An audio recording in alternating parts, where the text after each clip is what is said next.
All right, so it feels like it's been forever since we've done one of these podcast episodes, Josh, but you know what? We got the perfect news that finally got us to get another episode out. Per Ian Rappaport, or at least that's the first place I saw the news break, the Tampa Bay Buccaneers and all-pro safety Antoine Winfield Jr. have struck a deal, and for the first time in NFL history, the highest paid defensive back is a safety. Rappaport also said Winfield gets a 4-year contract worth $84.1 million with 45 fully guaranteed. What do we have here? They sign Evans. They lock down Winfield. So far, things are looking pretty good for Bucks fans who are hoping some of their star players stick around for a while. Yeah, I mean, you heard it from Rap Sheet. I heard it from you. I was excited about a Florida throwback baseball jersey, and you just subtly threw that in there, and I was like, "You what?" No, I was like, "Wait, what happened with Antoine Winfield Jr.?" And it was a great sight to behold.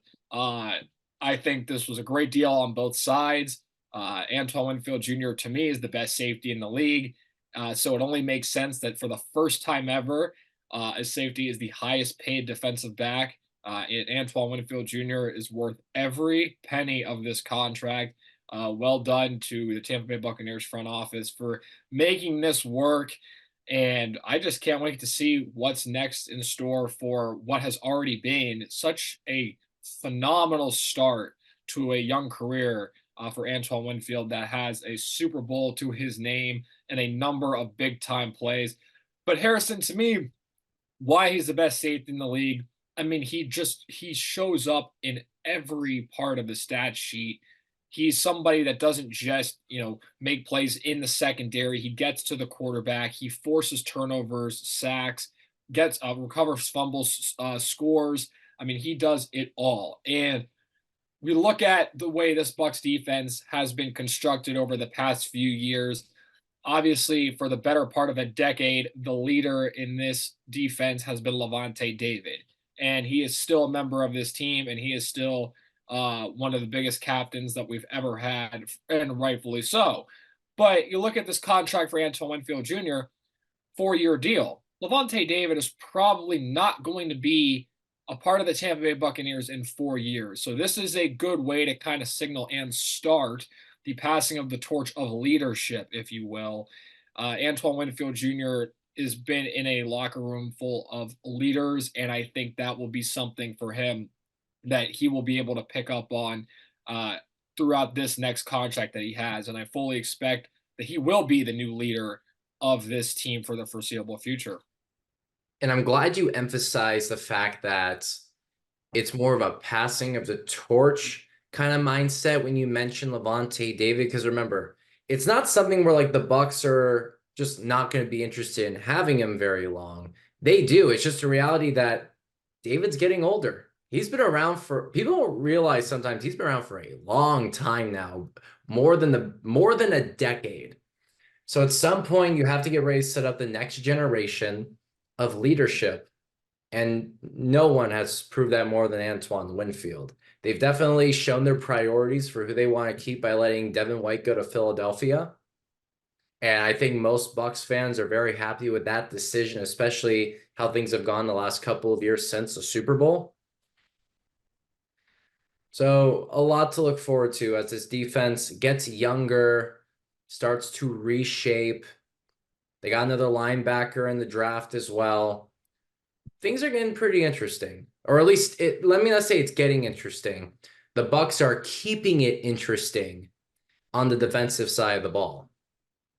Absolutely. And I mean, speaking of the defensive side of the ball, I mean, we talk about the obviously the big time extension there for Antoine Winfield, but the Bucks addressed a lot of that as well in the draft. Drafting a Georgia defensive back, Tyke Smith, and anybody that's coming from the Kirby Smart system that stems from the Nick Saban system. Uh, that's a great addition. And speaking of the Saban system, they also drafted an outside linebacker from Alabama, the guy opposite of Dallas Turner, Chris Braswell. So The Bucks, again, reloading on defense. Todd Bowles, obviously one of the best defensive minds in the NFL. Winfield gets to stay under his tutelage for another couple of seasons at least. And of course, Todd Bowles has to be absolutely thrilled that he's got his superstar in the secondary back. But overall, I mean, we did talk about Levante David and how long he's played for the Bucks. Let's put it in a incredible perspective here. He has played through three different jersey, I was gonna say the era, same thing. I was three gonna say the different same thing. three different jersey eras. Believe it or not, Levante David has actually donned the creamsicle more than just this recent year. He played back in the Freeman era. He went through the digital alarm clock disaster. Yes, Bucks, we still love you. Even He remembers the ketchup mustard game with the St. Louis Rams. and yeah, so they've been through it all, you know. So they've all been through it all. But again, a lot to be excited about for this defense. And again, what an incredible, this was a top of the list priority move. If you look back at our past episodes, we talked about some of the goals the Bucks need to hit on this offseason. And I think Jason Light has absolutely hit it out of the park. You look at, they got Baker Mayfield on a contract where at the time I was like, I don't know if I love the deal. But then a couple of days/weeks later, then you saw Kirk Cousins get his deal. And it was like, okay, Baker Mayfield, team friendly deal. Well, it kind of looks like it. Mike Evans is back. Antoine Winfield was on the franchise tag, but now is here for the long haul.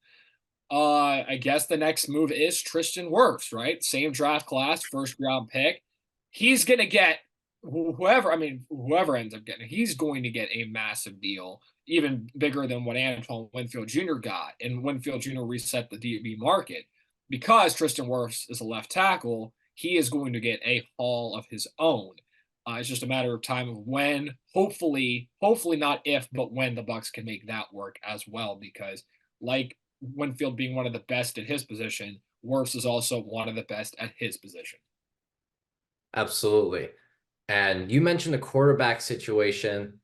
Yeah, it definitely is getting better. I also have a little more confidence knowing that the Bucks went and drafted Graham Barton to replace, not necessarily replace, but succeed Ryan Jensen. I just want to say succeed is more of a respectful term, given that that era is over under or at the center position.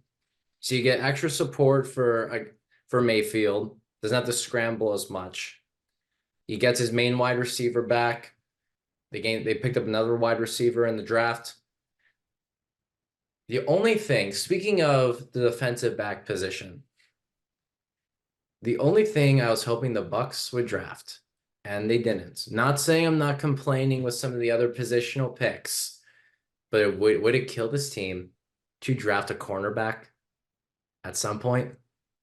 Yeah, no, I get where you're coming from, right? Because you kept Like, are looking. they that scarred from Vernon Hargraves that they're never going to draft another one? Hey, I mean, have they drafted a kicker since the Aguayo, because that was the same year? That's a good point.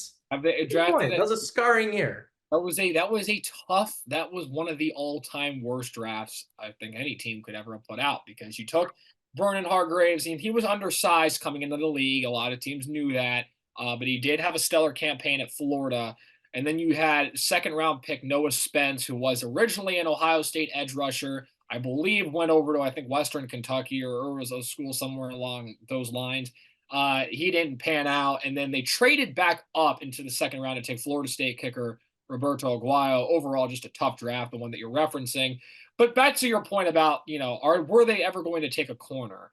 Well, I'm not entirely sure what the role is here for Tyke Smith. I think that's why that's one of the more fascinating picks in the draft, because even though he came in as into the draft listed as a safety, again, coming from a Will Muschamp / Kirby Smart defense where they can kind of plug and play certain pieces. He played a star position for the Bulldogs for a little bit, but maybe he's somebody that, maybe even though he wasn't listed as a corner, I mean, Georgia secondary player, maybe he finds his way into a role like that. We've seen players in the NFL from time to time make that switch from corner to safety. I mean, Logan Ryan, I believe, did it. Devin McCourty did it definitely for a couple of seasons. Sometimes it'll happen as a corner gets older, they'll move to the safety spot because of their wisdom and intelligence is they're still vital on the field. But maybe Tyke Smith is somebody that, even though he was listed as a safety, maybe somebody under a Todd Bowles system that can fit well, up on the line of scrimmage. I mean, it'll be interesting to see what his role is. So that's why I'm not totally out on this. I love the draft overall, and I Oh know we yeah, didn't. I have no complaints about who they got. Yeah, But at the I'm not. same time, I had to address the one position it feels like they never take. It's like asking, Yeah, are the Tampa Bay Rays ever going to draft a catcher? The answer is no. yeah, no, I see Bucks what. don't take cornerback. Other team doesn't take catcher. You Yeah, know? like maybe we didn't. Yeah, maybe we didn't take like a true corner, but maybe maybe Tyke Smith fills in a role. And also, I mean, this is also, you look at this offseason, you look at this year's class, this year's corner class. I mean, a lot of the corners that were highly touted kind of went before Tampa had made a selection. There was, I think, McKinstry out there still, but he ended up going to the Saints, so the Bucks are going to see their fair share of McKinstry in the division. But again, who's to say not in next offseason, a corner may be available in free agency, right? So it's like Right. I trust. The point is, I even though they didn't take a corner, but I think both of us can agree we wanted to see that. I am not at all concerned that they'll address that position somewhere in the near future. I think that somebody out there will become a free agent. They'll be able to make one of those moves, and it'll be very fascinating to see who will take into that role, and maybe one of these undrafted free agents they brought in, or maybe somebody that's been buried on the depth chart can be a surprise this year. That'll be interesting to also find out as well in that secondary. Yeah, absolutely. And you did bring up a good point there that they could always move somebody over. And remind me, didn't Rondé Barber for like a year play safety before he retired? I think that was the case. Hey, I mean, Rondé Barber is somebody I don't remember if he ever did, but it wouldn't have surprised me if like he did because again, he was one of the smarter. He was one of the Oh most yeah, high. he's absolutely brilliant. But when you get older and you'll have the same speed and all that, you just move him over one. I'm pretty sure he did. May have, and Actually, I I'm just bet I can it just would. pull that up actually. Football reference. Yeah, I mean, and he had, and again, though this defense though is also like you talk about like we still obviously have some positions to address, but again, linebackers they added another linebacker, edge rushers. Last year in the draft, they drafted Diaby. He had a solid rookie campaign. Defensive line they keep reloading there. Um, but I also kind of wanted to touch on. Obviously, we talked about the Winfield contract. We talked about what a big deal that is for the Bucks. But like this draft as a whole, I mean, we talked a lot about the defensive side of the ball. The Bucks took another receiver, and I'm a big fan of teams taking flyers at wide receiver in like the late rounds, especially when you have one. Just because you never know if you Yeah, find a just see late if it works out. Worst like case scenario, you end up with an extra punt returner because he's got at least the speed, and Just keep that could getting be those coming back. pieces. Yeah, and that could be coming back with the new NFL rules. With the new rules, they kind of adopted like this XFL format, kickoff punt style. So we might see more returns now. But Jalen McMillan, was the draft pick for the Bucks there, wide receiver. And you look at him coming out of Washington in a what was a really stacked receiving group led by Roma Dunze, who I've talked about before. I think Roma Dunze is going to be the best receiver in this class. No disrespect to Marvin Harrison Jr. He's going to be phenomenal as well. That's I saying think something, man. Marvin Harrison Jr. is stellar. is absolutely stellar. This was one of the best years for a wide receiver draft class, which is why I'm Yeah, glad but the this is Bucks this were is like, recorded. We'll be able to revisit that bite, just so well, you know, at yeah, some point. we'll be able to pick that up. Like, and but let me just I know we're kind of branching off here and talking more about Washington receivers because I know the Bucks took one in McMillan, but if you looked at Odunze and you looked at what he's inheriting now, think about where he's going. He's going to Chicago. When Mike Evans was drafted by the Tampa Bay Buccaneers, he was drafted to a team that had what? A veteran receiver that came over from the Chargers. That guy was Vincent Jackson. Mike Evans got to learn under him and become a wide receiver one almost instantaneously as Vincent Jackson passed the torch. Rome Odunze is going to Chicago. Who does he have opposite side of him? Oh, another former wide receiver for the Chargers, Keenan Allen, experienced veteran, locker room presence. Who does he also have? A number one DJ draft Moore. quarterback, Caleb Williams. Who did Well, I'm Mike talking Evans? about for the wide receiver options as well. He's got Keenan Allen, and you add in DJ Moore from the year before when they drafted to get that first overall for Carolina to move up to go take Bryce Young. He's going to be part of a pretty solid wide receiver core, along Right. with a nice young rookie quarterback that Mike Evans never has had. I mean, you can argue in theory it could have been Jameis Winston, but it didn't pan out that way. Right. It didn't pan out, but like look at the similarities though. To start the careers, right? You enter a receiving room, veteran leadership. You enter, rookie or first round overall pick for number one overall pick at quarterback. But just the difference was between Evans and Adunze is it was a year apart. And again, a solid big time playmaker receiver. I think he's going to be stellar. I think he's going to have the best career out of those guys. Talent wise, we know what Marvin Harrison can do. We know where he's coming from. He's been football his entire life. His dad's a Hall of Famer, and of course, Adunze. Though I think, even though we've talked about how great Harrison is, and I think he will, talent wise, he's there. I think career wise, I think it'll be Adunze. But back to the Bucks, back to McMillan. He was in that receiving room with Adunze and with Jalen Polk. Jalen McMillan's the Bucks pick. They also stayed in the Pac-12 for the final season for the Pac-12 with a running back, Bucky Irving. Rest in peace, Pac-12. And Bucky Irving, though, another draft pick for the Bucks. I think that's an exciting pick. I think that's somebody that's got a lot of burst, and someone that the biggest thing with him is he doesn't. When they talked about why the Bucks drafted him and what one of his strongest skill sets is, the first guy doesn't bring him to the ground. And we, all these years as Bucks fans have been frustrated with the running game from time to time, not going anywhere. So maybe Bucky Irving's another guy that can kind of space out the offense a little bit. So I think in the later rounds, Bucks took another guard, Elijah Klein, a tight end, Devin Culp, another Washington guy. So to address, I think a need that I think that the Bucks need is a tight end, and they went late round with a tight end as well. So I think they mostly hit on all their needs in this draft as well. So I think the Bucks really aced this draft. And I think that obviously extending Winfield, I think this offseason as a whole for the Bucks has been a great one. Absolutely. There's still times to I just want to bring this up just because I happen to see it. And my buddy who's a Lions fan quoted as such.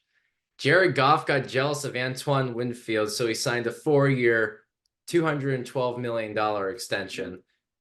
The Lions are going all in on the next few years as well with the core they have, as they should. They got to the NFC Championship. Oh, they were close. They had the Niners on the ropes in that championship game. They had them on the ropes. That was the epitome of a bunch of fluke things just happened to go wrong for Detroit. Like, go 2 seconds before Brandon Ayuk's touchdown, and you would have thought the Lions were good. Was it Brandon Ayuk or Deebo Samuel? I'm trying to remember. They had. I mean, both those guys. I mean, It looked like the Lions were about to have an interception, and then it was a touchdown. The reason why I stopped and asked because I'm going based off the top of my head here for that. Everyone knows what moment I'm talking about. I'm just trying to make sure I got the receiver correct.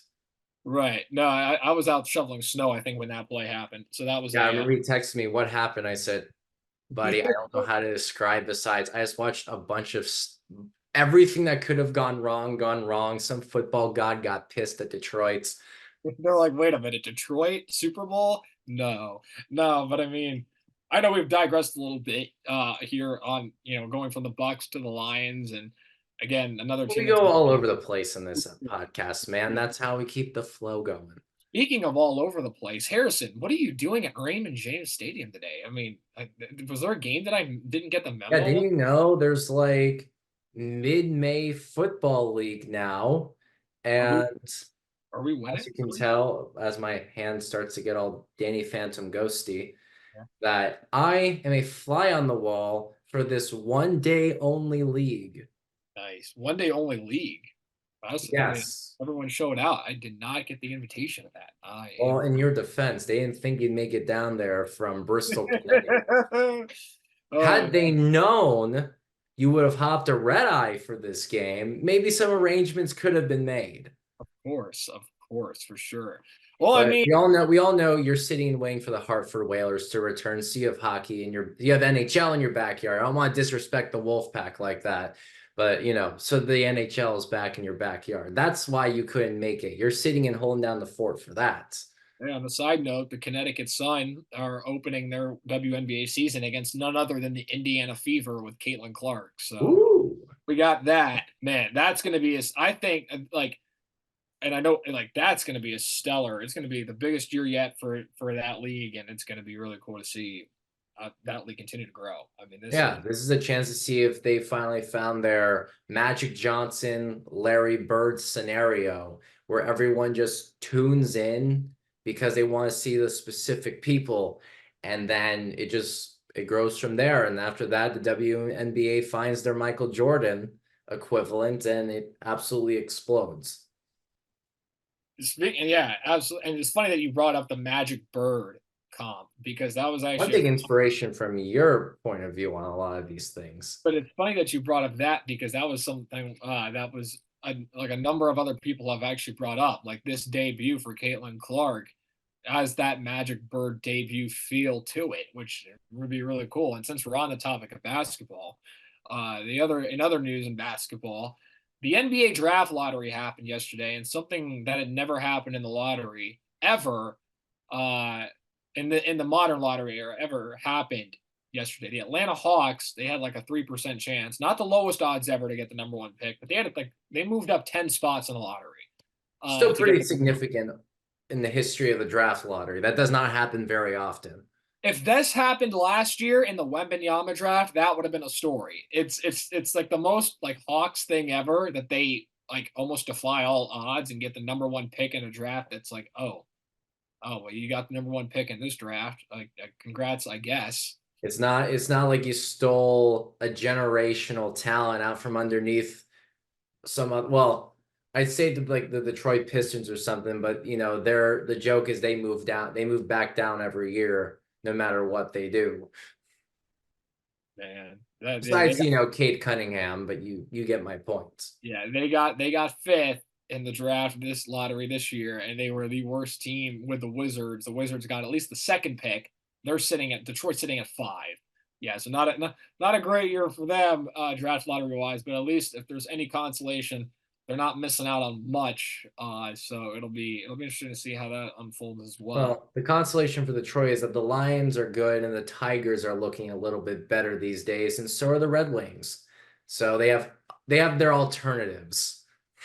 Yeah, when I got the text and it said the Hawks won the lottery, I thought it was the Sharks. I was like, I thought because the person that texted me was a Blackhawks fan, and he said the Hawks won the lottery, and he usually calls the Blackhawks the Hawks. Right, that's the shorthand.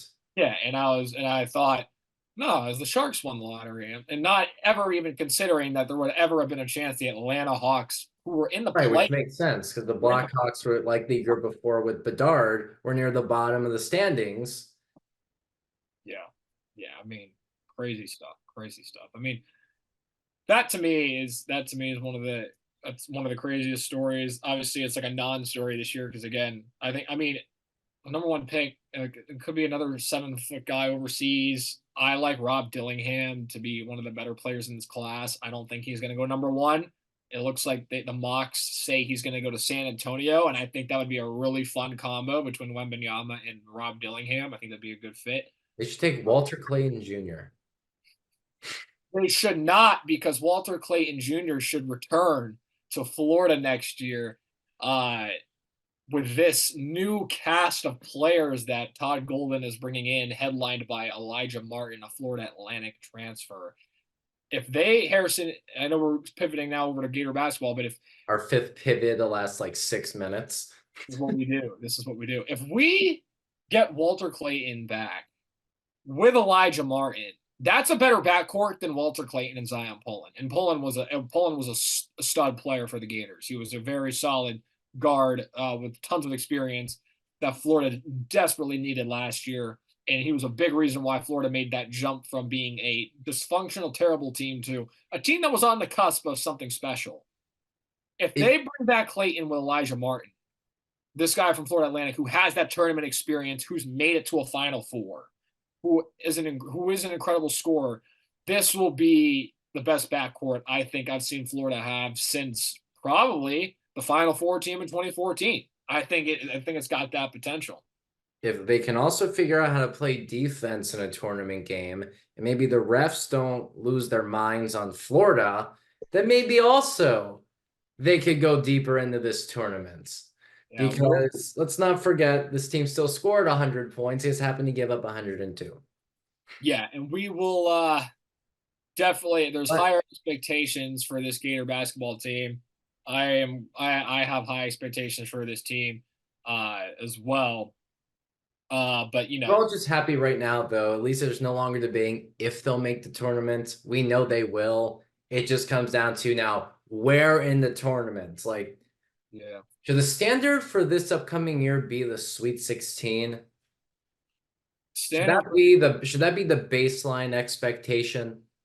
That should be yeah, and I know that's kind of lofty, but I'm going to be hard on this team. I'm going to be tough on this team as long as they stay healthy. This team has got that. They got that type of potential. They're not done adding players, so hopefully this year we see. I think they're supposed to be the preseason AP number 13 team, and You in take the that. They have not been that in a long time. Any yeah, AP preseason. yeah, and I think that that could be even low as this team still tries to return to form and see like what the final roster will be. Obviously, if Clayton does not return, then it's a different story because that would be a massive loss for this college basketball team. But ultimately, that's going to be a big factor there. Whatever Clayton decides to do or whatever happens in the next couple of months will be a big telltale story about how this will unfold. But again, Gator basketball on the up and up. Buccaneers after the draft also on the up and up. You know, great off seasons. I think for a lot of our programs, a lot of these programs that we support, it's been stellar. If you live in North Florida and you root for all the schools and teams that are in North Central Florida, things are looking pretty good. Oh, Harrison, I actually almost forgot. We got a final pivot here one more time. One more pivot. The Tampa Bay Rays. The Tampa Oh. Bay Rays dropped their City Connects. Yes, we have been being off of this for that long. The Rays dropped their City Connect jerseys, and Harrison, being a St. Pete guy, being a Tampa Bay Rays guy, we gotta hear your take. We gotta hear your take. So, my thoughts are one, as they've won, they have grown on me. Just seeing them. My first initial thought was just kind of like, all right, City Connects typically are mediocre. The hot rod flames on the words were fine. But here's what I did absolutely love. I love the Evan Longboardia, which is what they love to call the little ray on the skateboard. I love the neon pelican. I love the manatee with the baseball bat and the hats. Like the little logos are the big parts that sell me on this City Connect. I The agree. actual uniforms themselves, maybe not, but that's not necessarily a Rays specific thing. That's been more of a league-wide issue to begin with. It's been, I'd say, about a 10%, that's only about 3 jerseys in the league. So let's say it's about a 20% hit rate, which is already better than batting in baseball, because, that's 6 divided by 30, that's, I can't do math. Like a 5, 6, 30, whatever. Yeah, either way, that's higher than a 300 batting. That's higher than an actually. No, I'm done. 5 teams, I whatever. literally just said 20%. I literally just said 20%. That's the Mendoza line. Apparently, I can't do math either. I can't follow up on my own math. Okay. The point being is we love the logos. We love the logos. Now, if the Rays Yes. just put that skate ray on a hat, that would be stellar. Oh yeah. Speaking of the hat, the Sky Ray Bridge. That was clever. That was Really clever as clever. hell. Because we Yeah, all knew we'd all take a look at that and call it the Sky Ray Bridge. yeah, that was a clever. I'll give them that. That Skyway Bridge logo, clever. Not my favorite of the logos. I like the Pelican one. I like the Shred McGriff. You called it the Shred long. McGriff. That's You called also it. a good one. You called it the I think longboard. Evan Longoria is going to be the official name, but Shred McGriff is still a pretty solid alternative. I think to me it depends on the day. I think one day I wake up and it's Evan Longoria, and the next day I might wake up and it's still Evan Longoria, and then it might be Shred McGriff one day. It really depends on how I'm feeling. Was it just kind of like a dice roll for you? You wake up one day, if you roll They're both one through good. 1 to 3, it's Shred McGriff. 4 to 6 is Evan Longoria. It's that good. And we got to put that in the thumbnail. We got to put the Longboardia in the thumbnail because it's that good. We need to spread more awareness that this might be one of the best logos that's ever been invented. That's what I love about these City Connects. I love all the different logos. Like they like just took all these swings. So it was like, okay, maybe one was a miss, but you hit on this one. Or maybe this one wasn't as stellar as you might have thought it was going to come out, but this one was great. So I love all the different logos that they came with.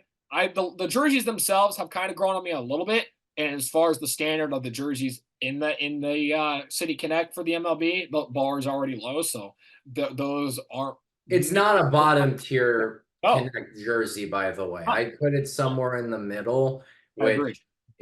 which is pretty good. I absolutely agree. And it's the jerseys to me have grown on me a little bit. They're pretty good. The logos, I love them. I love them. Well done, St. Pete. Well done, Tampa Bay Rays. Absolutely. On that note, that'll do it for this episode of the Awkward Sports History Podcast. Josh, it's good to be back. We'll be back soon, hopefully. You're about to say something? It's always good to be back. It's always good to rock and roll. Absolutely. So yeah, I'm Harrison. That's Josh, or as tradition goes, I'm Josh. That's Harrison. And until then, guys, we'll see you next time.